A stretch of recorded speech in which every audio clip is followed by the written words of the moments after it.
Hello guys. हम BCom second year का income from other sources जो कि इनकम टैक्स के अंदर है वो हम डिस्कस करने जा रहे हैं आपके सामने। ठीक है। सबसे पहले जो है मैं आपका जो है 10 ईयर कवर कर रहा हूँ बिकॉज मोस्ट ऑफ द जो बीकॉम में क्वेश्चंस है वो 10 ईयर से ही आते हैं, तो मैं आपका बीकॉम का 10 ईयर में जो कंटेंट है वहीं से आपको एक्सप्लेन कर रहा हूँ चीज़ों को। ओके। सो सबसे पहले हम डिस्कस करेंगे इनकम फ्रॉम अदर सोर्सेज है क्या। करेक्ट। अभी जैसे कि आप सब आई गेस पढ़ चुके होंगे salary chapter, capital gain, PGBP, house property and the last one is other sources. ये इनकम टैक्स के 5 हेड होते हैं जिसमें कि आपकी इनकम जाती है। अगर आपके पास सैलरी है तो सैलरी में जाएगी। अगर आपके पास कोई हाउस प्रॉपर्टी आपसे उसको रेंटल आ रहा है तो वो इनकम कहाँ टैक्सेबल होगी? हाउस प्रॉपर्टी के अंदर। अगर आप कोई बिजनेस कर रहे हैं तो वो पीजीबीपी के अंदर आएगी। अगर आपने कोई कैपिटल एसेट ट्रांसफर किया है, ठीक है, उससे जो भी प्रॉफिट एंड गेन हो रहे हैं वो उसका क्या ट्रीटमेंट होगा वो हमने कैपिटल गेन के चैप्टर में पढ़ा होगा, राइट। तो अब जो भी इनकम बच जाएगी अपार्ट फ्रॉम दीज 4 चैप्टर्स, तो वो सारी कहाँ टैक्सेबल होगी? इनकम फ्रॉम अदर सोर्सेज के अंदर। ठीक है। तो आपका पहला क्वेश्चन है कि हमें बताना है कि कौन कौन सी इनकम है जो अदर सोर्सेज के अंदर आएगी। करेक्ट। और वो इनकम बताओ जो इंक्लूड होगी कहाँ पे? Under this head. ठीक है। सबसे पहली बात, जैसे कि अभी हमने डिस्कस किया है कि जो भी कहीं और चैप्टर में टैक्सेबल नहीं हो रही तो वो यहाँ टैक्सेबल होगी, तो इसे क्या कहा जाएगा? रेजिडरी हेड ऑफ इनकम है। जो सैलरी में हो गई, पीजीबीपी में हो गई, हाउस प्रॉपर्टी में हो गई, कैपिटल गेन में होगी। अब जो इनकम बची है वो कहाँ जाएगी? अदर सोर्सेस में, इसलिए उसे क्या कहा जा रहा है? Residuary income. ठीक है। Income of every kind which is not chargeable to tax under any of the preceding 4 head. Correct. And provided it is not totally exempted from tax. वो एग्जम्प्ट नहीं होनी चाहिए इनकम जो भी है। एग्जम्प्ट से कहने का मतलब है कि कुछ इनकम जो होती है इनकम टैक्स के में उसके ऊपर टैक्स नहीं लगता। ठीक है। तो वो इनकम इस चैप्टर के अंदर नहीं आएंगी। ठीक। अब हम डिस्कस करने जा रहे हैं कि अदर सोर्सेज के अंदर कौन कौन सी इनकम आएंगी। सबसे पहली इनकम है वो है डिविडेंड इनकम। लेकिन डिविडेंड कौन सा? जो अदर देन सेक्शन 115 ओ के अंदर हो। ठीक है। अदर देन 115 ओ में जो भी डिविडेंड होता है वो टैक्सेबल होता है। अब मैं आपको बता देता हूँ इस सेक्शन के अंदर डिविडेंड कौन सा आता है। इस सेक्शन के अंदर आता है जहाँ पे कि डोमेस्टिक कंपनी जो है अपने शेयर होल्डर्स को डिविडेंड डिक्लेयर करती है और उस पे एक डिविडेंड डिस्ट्रीब्यूशन टैक्स होता है, वो भी कंपनी ही पे करती है। ठीक है। तो जो डिविडेंड मिलता है शेयर होल्डर को वो एग्जम्प्ट होता है। करेक्ट। तो उसके अलावा कोई और डिविडेंड आ रहा है वो टैक्सेबल होगा और वो यहाँ इंक्लूड होगा। अब आ जाओ, अगर आपने कोई लॉटरी जीत ली है, आपने कोई हॉर्स रेस पे प्राइज जीत लिया है, आपने कार्ड खेल रहे हो, पत्ते खेल रहे हो, उसमें कुछ जीत लिया है, या कोई गैम्बलिंग, मतलब इन शॉर्ट अगर मैं बोलूँ तो अगर आपने कोई बेटिंग और ये सब में लॉटरीज में कुछ भी जीता है तो वो भी आपका कहाँ आएगा? Income from other sources. Winning from lottery, crossword puzzles, race, horse race आ गई इसके अंदर, कोई गेम हो गया, कोई गैम्बलिंग हो गया, कोई बेटिंग हो गया। ठीक है। फिर आता है, अगर आप एक कंपनी है, ठीक है, और आपने अपने एम्प्लॉय से, आपकी कंपनी में पीएफ और ईएसआई की एप्लीकेबिलिटी है, तो पीएफ और ईएसआई में कुछ पार्ट जो है एम्प्लॉयर अपनी पॉकेट से पे करता है, आपने पीजीबीपी चैप्टर के अंदर पढ़ा ही होगा। और जो कुछ पार्ट जो है एम्प्लॉय की जेब से जाता है। ठीक है। तो जो एम्प्लॉय की जेब से जाता है, अगर वो आपके पास आता है तो वो आपकी इनकम जो कहाँ काउंट होती है? अदर सोर्सेज में। ठीक है। पहले ये इनकम काउंट होती है, अगर आप इसको ड्यू डेट के अंदर पे कर देते हैं तो अभी नीचे आएंगे हम पढ़ेंगे कि इसे एज एन एक्सपेंस अलाउ भी कर दिया जाता है। तो इन शॉर्ट नेट ऑफ में ये आपकी इनकम नहीं होगा, प्रोवाइडेड अगर आप इसे ड्यू डेट से पहले पे कर देते हैं। ठीक है। Any sum receive by assessee from his employ. ठीक है। अगर आपको एज एम्प्लॉय से कोई कॉन्ट्रीब्यूशन मिला है पीएफ का या ईएसआई का या कोई और भी फंड अगर एप्लीकेबिलिटी है, तो वो आपकी इनकम कहाँ टैक्सेबल होगी? अदर सोर्सेज में। ठीक है। लेकिन अभी नीचे हम देखेंगे कि अगर वो हमने ड्यू डेट से पहले पे कर दिया है तो वो हमें अलाउ भी हो जाएगा। ठीक। सिमिलरली हमने कोई सिक्योरिटीज में इन्वेस्टमेंट करी है, उससे हमें कोई इंटरेस्ट इनकम आए तो वो भी कहाँ टैक्सेबल होगी? इनकम फ्रॉम अदर सोर्सेज में। अब यहाँ पे हमारे पास कोई मशीनरी है, प्लांट है, या कोई हमारे पास फर्नीचर है, हमने इसको रेंट पर दे दिया है। ठीक है। अब उससे जो हमें रेंटल आएगा वो हमारा कहाँ टैक्सेबल होगा? Income from other sources, provided provided मतलब कंडीशन है, जो इनकम वो रेंटल आ रहा है वो बिजनेस पीजीबीपी के हेड में टैक्सेबल नहीं होना चाहिए। कहने का मतलब ये है कि ऐसा नहीं होना चाहिए कि हमारा बिजनेस ही ये है कि हम मशीनरी और प्लांट और फर्नीचर को रेंट पे दे रहे हैं। अगर तो हमारा बिजनेस ही यही है तो फिर तो वो जो उससे रेंटल आ रहा है वो हमारा इनकम कहाँ जाएगा, पीजीबीपी में जाएगा। लेकिन हमारा बिजनेस नहीं है, हमने रैंडमली ऐसी किसी को हमारे पास पड़ा था और हमने दे दिया, तो वो हमारी इनकम जाएगी अदर सोर्सेज में। करेक्ट। सिमिलरली हमने हाउस प्रॉपर्टी के चैप्टर में पढ़ा था कि अगर हमने हाउस प्रॉपर्टी रेंट पे दी है और उससे कोई जो रेंटल आ रहा है वो हमारा जो है हाउस प्रॉपर्टी में जाएगा। लेकिन अगला पॉइंट पढ़ना, यहाँ क्या कह रहा है, income on letting on hire, मतलब हमने रेंट पे दे दिया है मशीनरी प्लांट फर्नीचर, एंड इनके साथ हमने क्या दिया, ऑल्सो बिल्डिंग भी दे दिया है। ठीक है, और बिल्डिंग इनसेपरेबल है from letting of said machinery. For example मैं आपको बोलता हूँ, ये एक बिल्डिंग है, ठीक है, इसके अंदर ये एक मशीनरी पड़ी है। ठीक, क्या है ये, मशीनरी है। हमें ये किसी एक और रेंट पे देनी है, लेकिन ये मशीनरी जो है इस बिल्डिंग में फिक्स्ड है, ये मूवेबल नहीं है।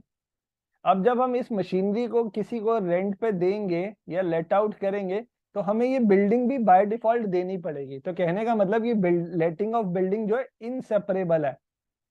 हम इसको अलग से ऐसा नहीं कर सकते कि मशीन को किसी और को रेंट पे दे दे और बिल्डिंग को किसी और को रेंट पे दे दे। ठीक है, उस केस में क्या होगा, जो इनकम आएगी वो कहाँ टैक्सेबल होगी, अदर सोर्सेज। सेम कंडीशन होगी if it is not chargeable to tax under the head PGBP. हमारा बिजनेस ये नहीं होना चाहिए। ठीक है, ऊपर वाले ही एग्जाम्पल को एड ऑन किया है, ये फिफ्थ पॉइंट को और सिक्स पॉइंट को ये लिंकिंग में ही है एक तरीके से। बस फिफ्थ पॉइंट में आपने मशीनरी प्लांट एंड फर्नीचर दिया और सिक्स पॉइंट में मशीनरी प्लांट फर्नीचर के साथ साथ बिल्डिंग भी दिया, और बिल्डिंग कौन सी दी है, जो इनसेपरेबल है। ठीक है, अब आ जाओ, बड़ी बड़ी कंपनीज में क्या होता है, जो भी कंपनी का की मैन होता है ना, इंपॉर्टेंट पर्सन जिसकी वजह से कंपनी चल रही होती है, उसकी एक की मैन इंश्योरेंस पॉलिसी होती है। तो उसमें जो भी अमाउंट मिलता है, ठीक है, वो कुछ अमाउंट जो है पीजीबीपी के अंदर टैक्सेबल होता है, कुछ अमाउंट जो है सैलरी के अंदर टैक्सेबल होता है। तो वो बोल रहा है अगर कोई ऐसा अमाउंट है जो ना सैलरी के अंदर टैक्सेबल है, नो जा पीजीबीपी के अंदर टैक्सेबल है, तो वो कहाँ टैक्सेबल होगा, अदर सोर्सेज के अंदर। ठीक है,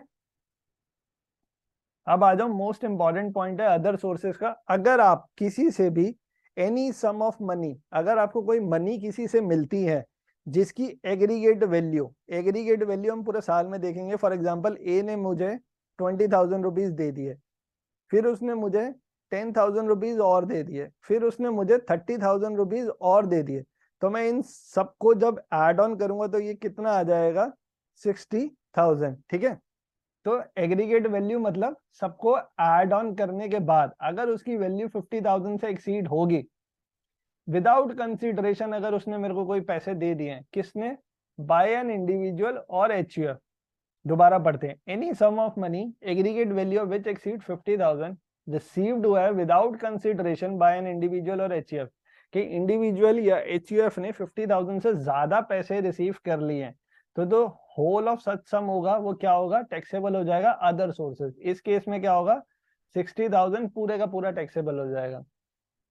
बट ये लिमिट अप्लाई नहीं होगी to any sum of money received from, अगर मैंने रिलेटिव से पैसे लिए हैं, मतलब मेरे को किसी रिलेटिव ने 60,000 रुपीज दे दिए, तो वो टैक्सेबल नहीं होंगे। ठीक है नी, अब आ जाओ सम अदर इनकम जो आएंगी। फैमिली पेंशन, फैमिली पेंशन क्या होता है कि कंपनीज जो है अपने एम्प्लॉयज को पेंशन देती है आफ्टर रिटायरमेंट। ठीक है, लेकिन अगर एम्प्लॉय की डेथ हो जाए, ठीक है, तो उसकी पेंशन फिर भी कंपनी देती है, लेकिन उनके जो नॉमिनी होते हैं, उनके जो फैमिली मेंबर हैं, उन्हें देती है, उन्हें कहते हैं फैमिली पेंशन। ठीक है, अब आपने कोई बैंक में एफडी करा रखी है या किसी कंपनी में डिपॉजिट्स कर रखे हैं, उससे जो इंटरेस्ट आएगा वो भी कहाँ जाएगा, अदर सोर्सेज के इनकम में। आपको कोई, आप किसी कंपनी में डायरेक्टर है, वहां से कोई फीस मिल रही है मीटिंग्स को अटेंड करने का, वो कहाँ आएगा, अदर सोर्सेज में।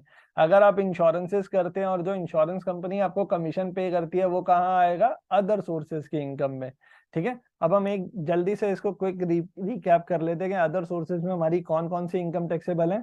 सबसे पहली इनकम है हमारी डिविडेंड इनकम। ठीक है, अगर हमें कोई लॉटरी से पैसे आ रहे हैं वो भी हमारे यहाँ पे आएगा। यहाँ पे हम क्या कह सकते हैं, अगर कोई एम्प्लॉय का कंट्रीब्यूशन जो हमें मिला है वो हमारा कहाँ टैक्सेबल होगा, अदर सोर्सेज में। ठीक है, एम्प्लॉय कंट्रीब्यूशन। फिर उसके बाद अगर हमारा कोई हमें इंटरेस्ट ऑन सिक्योरिटी, अगर हमने कोई इन्वेस्टमेंट करी है उससे कोई इंटरेस्ट आ रहा है तो वो हमारी टैक्सेबल हो जाएगी। फिफ्थ और सिक्स पॉइंट अपने को क्या कहता है कि अगर आपने कोई प्लांट एंड मशीनरी फर्नीचर अगर आपने रेंट पे दे दिया तो उससे जो इनकम आ रही है वो आपकी अदर सोर्सेज में टैक्सेबल होगी, लेकिन कंडीशन है वो आपका बिजनेस नहीं होना चाहिए, ठीक है। और एक सिक्स पॉइंट में एक एडिशनल पॉइंट है कि आपने प्लांट एंड मशीनरी के साथ बिल्डिंग भी दे दी जो कि इनसेपरेबल है, जिसको हम मशीनरी से अलग नहीं कर सकते या मशीनरी अलग से हम रेंट पे नहीं दे सकते, करेक्ट। सिमिलरली अगर आपको कीमैन इंश्योरेंस पॉलिसी में आपको कोई अमाउंट मिल रहा है जो कि सैलरी में भी टैक्सेबल नहीं हो रहा और पीजीबीपी के भी हेड में टैक्सेबल नहीं हो रहा, तो वो कहाँ टैक्सेबल होगा? अदर सोर्सेज में। फिर हम बोलते हैं अगर आपने कोई भी सम ऑफ मनी जिसकी एग्रीगेट वैल्यू 50,000 से ज्यादा अगर आपको रिसीव हो रही है तो आपकी वो कहाँ टैक्सेबल होगी? होल ऑफ सच अमाउंट, आपका पूरा का पूरा अमाउंट आपका टैक्सेबल हो जाएगा इनकम फ्रॉम अदर सोर्सेज। इसका एक एक्सेप्शन है कि अगर आपको वो अमाउंट आपके रिलेटिव से मिल रहा है तो वो टैक्सेबल नहीं होगा, ठीक है। कुछ और इनकम भी है, फैमिली पेंशन हो गया, अगर आपको बैंक से एफडी से इंटरेस्ट आ रहा है, आपको किसी डिपॉजिट से इंटरेस्ट आ रहा है, आपको किसी कंपनी से डायरेक्टर फीस आ रही है, अगर आप इंश्योरेंस करते हैं तो आपको इंश्योरेंस कंपनी वाली जो कमीशन दे रहे हैं वो आपकी कहाँ आएगी? अदर सोर्सेज के अंदर आएगी। अब ये कह रहा है state the deductions that are allowed in computing income from other sources, ठीक है। अब हमने ऊपर पढ़ लिया कि कौन कौन सी इनकम हमारी टैक्सेबल हो रही है, लेकिन अब ये पॉइंट हमें बता रहा है कि उस इनकम को कमाने में जो भी हमारे एक्सपेंस होंगे उसकी हमें क्या क्या डिडक्शन मिलेगी, ठीक है। जो हमें अदर सोर्सेज के अंदर डिडक्शन मिलती है वो सेक्शन 57 हमें बताता है, correct. Following deductions are allowed in computing the income chargeable under the head. अब इस ये जो नीचे हम पॉइंट्स पढ़ेंगे ये सारे वो पॉइंट्स होंगे जिनकी डिडक्शंस हमें मिल जाएगी। वैसे मैं आपको शॉर्ट में बता दूं, आपको कोई भी इनकम अर्न करने के लिए जो टैक्सेबल है अदर अदर सोर्सेज के अंदर, उसको करने के लिए जो भी आप बेसिकली एक्सपेंसेस करेंगे वो आपको अलाउ हो जाएंगे, ठीक है। सबसे पहला पॉइंट कहता है reasonable sum paid by SSC by way of commission to a banker और remuneration to a person who is engaged for the purpose of realizing such dividend or interest on security on behalf of assessee is allowed as deduction। या फिर आपने interest पे किया है on money borrowed for investment in share and securities also allowed, ठीक है। मैं आपको एक चीज बताता हूँ, ये क्लियर क्या कह रहा है कि आपने कोई भी, मान लीजिए आपने इन्वेस्टमेंट्स करी हुई हैं सिक्योरिटीज में कंपनी से, ठीक है। अब आपको उस इन्वेस्टमेंट करने से इंटरेस्ट इनकम आ रहा है, डिविडेंड इनकम आ रहा है जो कि आपका टैक्सेबल है अदर सोर्सेज में, ठीक है। तो आपने उस बिजनेस को करने के लिए फॉर एग्जांपल कोई ऑफिस रेंट पे ले रखा है, कोई एम्प्लॉय कर रखा है जिसकी आप सैलरी पे कर रहे हैं, आप किसी को कमीशन दे रहे हैं या कंसल्टेंसी फीस दे रहे हैं उसको एडवाइस लेने के लिए कि आपको कहाँ इन्वेस्टमेंट करना चाहिए, तो वो सारे आपके कहाँ एक्सपेंस होंगे? यहाँ अलाउ हो जाएंगे। सिमिलरली उन इन्वेस्टमेंट्स को करने के लिए अगर आपने, ठीक है, कोई मनी बोरो करी हुई है बैंक से या किसी से भी जिस पे आप इंटरेस्ट पे कर रहे हैं, तो वो जो आप इंटरेस्ट पे कर रहे हैं वो भी आपको अलाउ हो जाएगा अंडर सेक्शन 57, ठीक है। हाउएवर इफ सच इनकम, ये पॉइंट ध्यान से सुनिएगा, हाउएवर इफ सच इनकम से डिविडेंड फ्रॉम डोमेस्टिक कंपनी, जो हमने ऊपर पढ़ा था ना डिविडेंड अदर देन डिविडेंड जो स्पेसिफाई है 115 के अंदर, तो 115 के अंदर कौन सा डिविडेंड आता है? जो आपको डोमेस्टिक कंपनी पे करती है, जिसके अंदर कंपनी की लाइबिलिटी होती है कि उसके ऊपर जो भी टैक्स है वो पे करेगी, तो वो हमारे जो शेयर होल्डर है जिनको मिलता है वो एग्जम्प्ट होता है। इफ सच इनकम से डिविडेंड फ्रॉम डोमेस्टिक कंपनी जो एग्जम्प्ट है, तो deduction regarding collection charges and interest on borrowed money will not be allowed as deduction. कहने का मतलब ये है कि अगर कोई इनकम जो एग्जम्प्ट है जिसके ऊपर टैक्स ले ही नहीं रही गवर्नमेंट, तो गवर्नमेंट कह रही है उस इनकम को अर्न करने के लिए अगर आपने कोई एक्सपेंसेस भी अर्न करे हैं ना, खरे इनकर करे हैं, तो वो हम आपको अलाउ नहीं करेंगे। जब हम आपसे इनकम पर टैक्स नहीं ले रहे तो खर्चे पे कोई डिडक्शन भी नहीं देंगे ना, ऑब्वियस सी बात है, ठीक है। अब आ जाओ सेकंड पॉइंट, जो अभी हमने ऊपर पढ़ा था कि प्लांट एंड मशीनरी और फर्नीचर अगर हम रेंट पे दे रहे हैं तो उससे जो हमारा रेंटल आ रहा है वो हमारा कहाँ आएगा? अदर सोर्सेज में, ठीक है। तो जो इनकम है उसके लिए हमें डिडक्शंस अलाउड होंगी कुछ। अब अगर हमारी बिल्डिंग है उसमें हमने कोई रिपेयर्स कराई है तो हमें मिल जाएगा। हमने अगर उसकी कोई इंश्योरेंस करा रखी है तो जो उसका प्रीमियम पे किया है हमें मिल जाएगा, ठीक है। अगर प्लांट एंड मशीनरी की सेम केस में रिपेयर या इंश्योरेंस कराई है हमें वो भी मिल जाएगा। हमारी बिल्डिंग पे, प्लांट पे, मशीनरी पे, फर्नीचर पे अगर हमने कोई डेप्रिसिएशन क्लेम कर रहे हैं, ऑब्वियसली वो करेंगे, उसकी वैल्यू डेप्रिशिएट होगी, जैसे जैसे हम एसेट को यूज करेंगे उसकी वैल्यू डेप्रिशिएट होगी, तो वो भी आपको मिल जाएगा। ठीक है, अब आ जाओ नेक्स्ट पॉइंट, कहते हैं फैमिली पेंशन। फैमिली पेंशन हमने पढ़ा ही है कि जो डिजीज एम्प्लॉय के फैमिली को मिलती है। तो उसमें से क्या होता है कि एक स्टैंडर्ड डिडक्शन हमें मिल जाती है, जो होती है 1/3 ऑफ जो पेंशन आपको मिली है। ठीक है, या फिर 15,000 रुपीज, जो भी लेस होगा वो आपको अलाउड हो जाएगी एज अ डिडक्शन। करेक्ट। आपको मान लीजिए 90,000 की पेंशन मिली, तो 1/3 ऑफ पेंशन कितना हो गया, 30,000। और आपका और 15,000 जो इन दोनों में से लोअर है वो आपको डिडक्शन मिल जाएगी। तो आपको डिडक्शन कितने की मिलेगी, 15,000। तो 90,000 आपको पेंशन मिली, 15,000 आपको क्या मिल जाएगी, डिडक्शन। तो आपकी 75,000 क्या हो जाएगी, इनकम फ्रॉम अदर सोर्सेज। ठीक है, अब हम फैमिली पेंशन की डेफिनेशन पढ़ लेते हैं, जो अभी हम ऊपर वैसे समझ चुके हैं। A monthly regular amount payable by the employer to person belonging to the family of a deceased employ. जो एम्प्लॉय मर गया है, जिसकी डेथ हो चुकी है, तो उसके फैमिली मेंबर को वो पेंशन मिलती रहती है। ठीक है, नेक्स्ट पॉइंट जो बेसिकली जो मैंने कहा था कि अगर आप उस इनकम को अर्न करने के लिए जो कि अदर सोर्सेज के अंदर टैक्सेबल है, उससे रिलेटेड कोई भी आप एक्सपेंस कर रहे हैं उस इनकम को अर्न करने के लिए, तो आपको मिल जाएगा। एनी अदर एक्सपेंडिचर जो रेवेन्यू नेचर का है, which is incurred Holi and exclusively for the purpose of earning such income, वो अलाउ हो जाएगा। अगर आप कोई इनकम को अर्न करने के लिए एक्सक्लूसिवली कोई खर्चा कर रहे हैं तो आपको अलाउ हो जाएगा, बट वो रेवेन्यू नेचर का होना चाहिए। रेवेन्यू मतलब जो रेकरिंग नेचर का होना चाहिए। ठीक है, अब हमने ऊपर पढ़ा था कि एम्प्लॉय से जो पैसा आएगा अगर contribution to any other fund, वो इनकम होगा अदर सोर्सेज। अब यहाँ पे वो डिडक्शन दे रहे हैं, any sum paid as mentioned under fund of employees if such is credited by assessee to employees account in the relevant fund on or before due date। जैसे कि हमने कहा था ना कि पहले वो अदर सोर्सेज की इनकम होगा, लेकिन अगर वो ड्यू डेट से पहले पे कर देगा तो वो अलाउ हो जाएगा और इनकम क्या हो जाएगी, नील हो जाएगी। ठीक है, अगर ड्यू डेट के बाद पे करेगा तो वो उसकी इनकम में काउंट होगा। ठीक, यहाँ पे एक स्टार लगा लीजिएगा। कोई भी एक्सपेंडिचर जो कैपिटल नेचर और पर्सनल नेचर का होगा, ठीक है, वो अलाउ नहीं होगा डिडक्शन के लिए। करेक्ट। अब आ जाइए, अब हम चलते हैं नेक्स्ट क्वेश्चन में।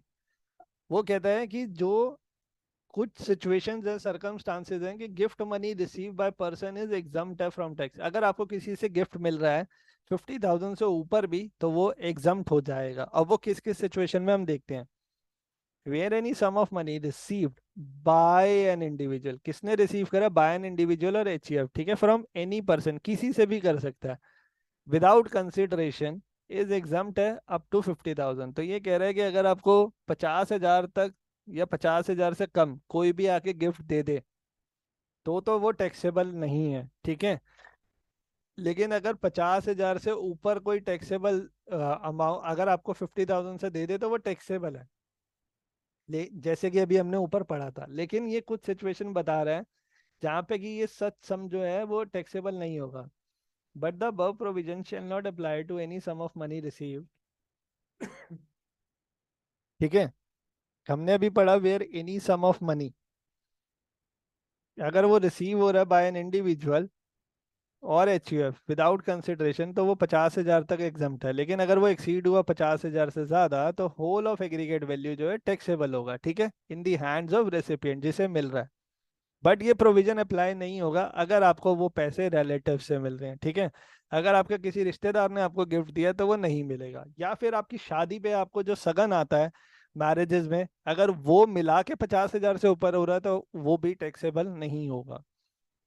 अगर आपको अपने कोई विल या इनहेरिटेंस में अपने एंसेस्टर से कुछ मिल रहा है, वो भी टैक्सेबल नहीं होगा। In contemplation of death of payer और डोनर, किसी ने मरते हुए अगर आपको कोई पैसे दे दिए तो वो भी आपके टैक्सेबल नहीं होंगे। अगर किसी लोकल अथॉरिटी से आपको कोई पैसा मिला है तो वो भी टैक्सेबल नहीं होगा। लास्ट पॉइंट कहता है अगर आपको किसी कोई फंड से या फाउंडेशन से, कोई यूनिवर्सिटी से, कोई एजुकेशनल इंस्टीट्यूशन या जो हॉस्पिटल है, इन शॉर्ट ये जो चैरिटेबल हॉस्पिटल है, अगर इनसे आपको कोई कुछ भी मिलता है तो ये टैक्सेबल नहीं होगा। ठीक है, अब अगला क्वेश्चन कहते हैं discuss the tax treatment of the following. Family pension हम ऑलरेडी पढ़ चुके हैं कि फैमिली पेंशन जो है वो टैक्सेबल होती है अदर सोर्सेज के अंदर, लेकिन उसके अंदर हमें स्टैंडर्ड डिडक्शन मिल जाता है 1/3 ऑफ द पेंशन और 15,000 विच एवर इज लोअर। अब हम एक बार रीड कर लेते हैं, वैसे वही लिखा हुआ है। It is chargeable to tax under the head income from other sources from the amount of family pension. Standard deduction मिलता है जो कि क्या होता है 1/3 ऑफ पेंशन और 15,000 whichever is less,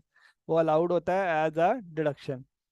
family pension का मतलब है रेगुलर मंथली जो हमें मिल रहा है और जो एम्प्लॉयर दे रहा है उसकी फैमिली को, ठीक है, in the event of his death, उसके डेथ के बाद भी वो पैसे दे रहा है, ठीक है। अब हम एक बहुत अच्छा और इम्पॉर्टेंट टॉपिक पढ़ रहे हैं, bond washing transaction. Bond washing transaction is something, मैं आपको बताता हूँ। सबसे पहली बात, सेक्शन 94 सब सेक्शन 1 में ये कवर होता है। अगर आपके पास कोई बॉन्ड है, ठीक है, आपके पास कोई बॉन्ड है, 1 सेकेंड,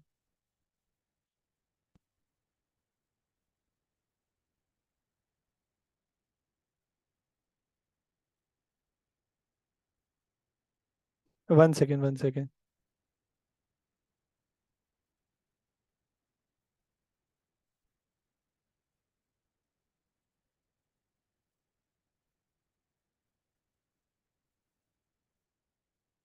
ये कुछ बीच में कमांड हो गया और अभी सिस्टम आई गेस हैंग हो गया। 1 सेकेंड प्लीज, सॉरी। शिट।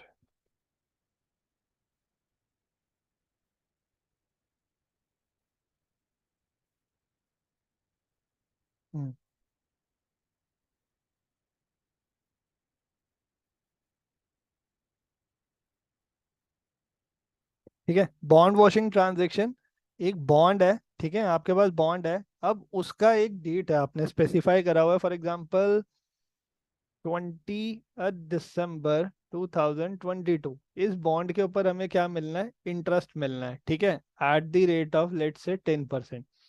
क्या होता है ना, जब कभी भी किसी बॉन्ड के ऊपर इंटरेस्ट मिलने वाला होता है ना, तो उस समय उस बॉन्ड की वैल्यू जो होती है ना, वो मार्केट वैल्यू से हायर होती है, ठीक है। तो क्या होगा कि जब आपको ये इंटरेस्ट मिलने वाला है और जिस बंदे के पास बॉन्ड है, तो वो क्या करेगा कि बॉन्ड जो है हायर वैल्यू पे किसी को सेल आउट कर देगा, और जब ये डेट चली जाएगी, लेट से अब ये इंटरेस्ट डिक्लेयर हो गया है, तो 22 दिसंबर को इसकी वैल्यू जो है मार्केट पे फिर से क्या हो जाएगी, लोअर हो जाएगी। तो मार्केट से फिर ये दोबारा लोअर वैल्यू पे खरीद लेगा। इससे क्या होगा कि ये जो इंटरेस्ट है वो किसी और के पास चला जाएगा। इसने बी को सेल कर दिया तो बी की जेब में इंटरेस्ट आ गया। अब बी के पास इनकम है बहुत कम, तो ये इंटरेस्ट पे टैक्स नहीं लगा। तो जब कभी हमारी इंटेंशन ऐसी होगी कि हमने अपने रिलेटिव या नोन वन में बॉन्ड को ट्रांसफर कर दिए, फिर उनसे दोबारा खरीद लिए just to save tax on the interest income, तो गवर्नमेंट कहती है कि जिसने ट्रांसफर करा हम ये मानेंगे कि इंटरेस्ट इनकम उसी की है और उस पे इंटरेस्ट ले लेंगे। अब हम इसको रीड करते हैं। Bond washing transaction, selling of security just on the eve of due date, जब ड्यू डेट आ रही है इंटरेस्ट की हमने उसे सेल कर दिया, एंड बाइंग कर लिया, बाइंग बैक सेम और similar security after the due date is over. ये ड्यू डेट ओवर हो गई तो इसके बाद इसकी जो वैल्यू है नीचे चली जाएगी, तो हम इसको दोबारा खरीद लेंगे। दस हाई इनकम ग्रुप असेसी, जिसकी ऑलरेडी इनकम ज्यादा है, वो क्या करेगा, अवॉइड करेगा और रिड्यूस करेगा tax liability by transferring the security before the due date of interest to a person. अपने पर्सन को भेज दिया, चाहे वो फ्रेंड हो, रिलेटिव हो या नोन वन हो, जिसके पास कोई टैक्सेबल इनकम है नहीं, या है टैक्स लेकिन उसका लोअर रेट पे टैक्स लग रहा है, जिससे कि क्या होगा, इंटरेस्ट इनकम कम कम टैक्स लगेगा या फिर लगेगा ही नहीं, और उससे कैश में ये पैसे वापसी ले लेंगे, ठीक है। As a result whole of interest is including in the income of transferee who hold the security on the due date of interest, correct. To prevent this, इसको रोकने के लिए गवर्नमेंट ने क्या किया, सेक्शन 94(1) लेके आए, जो बोलता है whole interest in respect of bond washing transaction. Bond washing transaction मतलब जो बॉन्ड को ट्रांसफर करने की जो ट्रांजैक्शन है उसे deemed to be the income of transferor माना जाएगा and not that transferee. Deemed मतलब मानो या ना मानो, मानना ही पड़ेगा। वो कह रहे हैं ऐसी ट्रांजैक्शन में जो इनकम होगी वो ट्रांसफरर की ही मानी जाएगी, ट्रांसफरी की नहीं मानी जाएगी, ठीक है। अब इसका एक्सेप्शन भी हो सकता है, कई बार ऐसा हो सकता है कि बंदे को पैसों की जरूरत पड़ जाए और वो जेन्युइनली सेल आउट कर रहा हो, तो अगर वो एक्चुअल ट्रांजैक्शन है और उसकी कोई इंटेंशन नहीं है कि टैक्स अवॉइड हो सके, रिड्यूस हो सके, तो वो ट्रांजैक्शन एक्सेप्ट की जाएगी। तो इस सेक्शन की एक्सेप्शन है कि ये कब कब अप्लाई नहीं होगा। The person transferring the security proves to the satisfaction of assessing officer. Assessing officer income tax officer को कहते हैं जो पर्सन ट्रांसफर कर रहा है वो प्रूव्स कर दे असेसिंग ऑफिसर को कि there has been no avoidance of income tax, कि भाई मैंने कोई इनकम टैक्स को बचाने के लिए नहीं किया, मेरी नीड थी और ऐसा है वैसा है, सामने वाला भी हायर लेवल ऑफ इनकम है, उसने इनकम टैक्स पे कर दिया, ठीक है। सेकंड पॉइंट कहते हैं the avoidance of tax is exceptional, मतलब मैं बॉन्ड खरीदता और बेचता रहता हूँ और इस बारी जब मैंने ट्रांसफर करा तो ये जो एक्सेप्शनल है कि वो टैक्स बच रहा है, एंड नॉट सिस्टमैटिक। सिस्टमैटिक मतलब मैंने कोई प्लानिंग के साथ उसको टैक्स सेव करने के लिए सेल नहीं किया। And there was no avoidance of tax in any of three preceding year by a transaction of such nature, ठीक है। पहले पिछले 3 सालों में कोई भी ऐसी ट्रांजैक्शन मैंने पहले भी ना कर रखी हो, करेक्ट। अब आ जाओ, इस पे एक क्वेश्चन दिया हुआ है जो हम उसको देख लेते हैं। From the following particulars of income of Mrs Gupta compute her income under the head income from other sources for the assessment year 17-18, ठीक है। कहता है कि डिविडेंड रिसीव करा इंडियन कंपनी से 8950, ठीक है जी। विनिंग फ्रॉम लॉटरी है, ये ध्यान से पढ़िएगा, विनिंग फ्रॉम लॉटरी है, अमाउंट रिसीव्ड है 70,000 एंड टैक्स डिडक्टेड है 30,000। ये कह रहा है आपने लॉटरी से विनिंग करा है लेकिन आपको अमाउंट रिसीव हुआ है 70,000 का, ठीक है, और उस पर टैक्स कटा 30,000। तो हमारी इनकम कितनी हुई होगी? 1 लाख रुपीज, ठीक है। तभी तो 30,000 का टैक्स काट दिया उन्होंने TDS, फिर हमें इतना रिसीव हो गया। तो हमारी इनकम कितनी है? 1 लाख रुपीज। ये लैंग्वेज को ध्यान से पढ़िएगा। विनिंग फ्रॉम कार्ड गेम है 20,000, इंटरेस्ट रिसीव हुआ है गवर्नमेंट सिक्योरिटी पे 30,000, फैमिली पेंशन अपने को रिसीव हुई है 90,000, गिफ्ट मिला फ्रेंड से 60,000। अब ये सारी इनकम को करने के लिए हमने कुछ एक्सपेंसेस भी करे हैं। मिसेस गुप्ता ने she incurred the following expenses. Interest paid on amount borrowed for purchasing share 3,000, ठीक है। जो ऊपर उसे अभी हमने पढ़ा था कि डिविडेंड इनकम आई है, उसको खरीदने के लिए उसने कुछ इंटरेस्ट बोरो कर रखा है, पे कर रखा है। कलेक्शन चार्जेस हैं जो उसने गवर्नमेंट सिक्योरिटीज पे पे करा है, 2% के कलेक्शन चार्जेस पे करें, और लॉटरी टिकट पे उसने 100 रुपये करें, ठीक है।